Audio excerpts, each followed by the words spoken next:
মনোবীক্ষণ polyclinic, চিকিৎসার জগতে এক দশক। এখন এখানে সব বিষয়ে ডাক্তারবাবু একসাথে তলায়। ফোন করুন 7477999515 এই নম্বরে। ভোটের ফল প্রকাশের প্রায় 1.5 মাস পর বহরমপুরে ফিরছেন বহরমপুরের সাংসদ ইউসুফ পাঠান। বুধবার সন্ধ্যায় বহরমপুরে ফিরবেন সাংসদ, এমনটাই দাবি জেলা তৃণমূল নেতৃত্বের। গত 6 জুন লোকসভার ফল প্রকাশে 5 বারের সাংসদ অধীর চৌধুরীকে পরাজিত করেন তৃণমূলের প্রার্থী ইউসুফ পাঠান। এরপরই তিনি বহরমপুর ছাড়েন। 25 জুন সংসদের শপথ নিয়েছেন ইউসুফ পাঠান, দিয়েছেন জয় বাংলা জয় গুজরাট স্লোগান। এরপরই তিনি চলে যান ইংল্যান্ডে। সেখানে ক্রিকেট টুর্নামেন্টে অংশ নিয়েছেন তিনি। লেজেন্ডদের বিশ্ব চ্যাম্পিয়নশিপে জয়ী হয় Bharat. Man of the tournament হন বহরমপুরের সাংসদ। সামনেই 21 জুলাই, তার আগেই বহরমপুরে ফিরছেন ইউসুফ পাঠান। ইউসুফ পাঠানকে তাদের স্নেহ ভালোবাসা ও আশীর্বাদ দিয়ে জিতিয়েছে।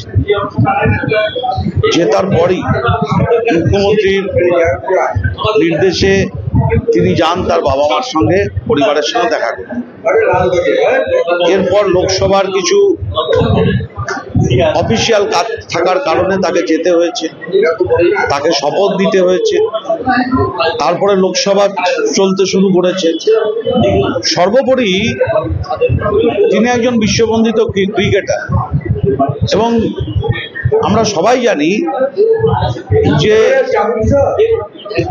ইন্ডিয়ান লিজেন্ডারি টিমের তিনি প্রতিনিধিত্ব করছিলেন। গত পরশুদিনই ইন্ডিয়া টিম ফাইনালে জিতেছে এবং আমরা আরো আনন্দিত। আমরা বহরমপুরের মানুষ, মুর্শিদাবাদের মানুষ, বাংলার মানুষ আরো খুশি। আমাদের সাংসদ, এই জেলার এই রাজ্যের সাংসদ ম্যান অফ দ্য টুর্নামেন্ট হয়েছে ইউসুফ পাঠান। তিনি গতকালকে ফিরেছেন। ভারতবর্ষকে জয়ী করে 11 জন টিমের একজন সদস্য হিসাবে তিনি কালকে ফিরেছেন।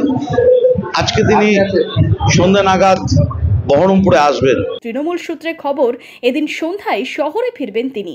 সেখানে বৃহস্পতিবার জেলা তৃণমূলের পক্ষ থেকে তাকে সম্বর্ধনা দেওয়া হবে।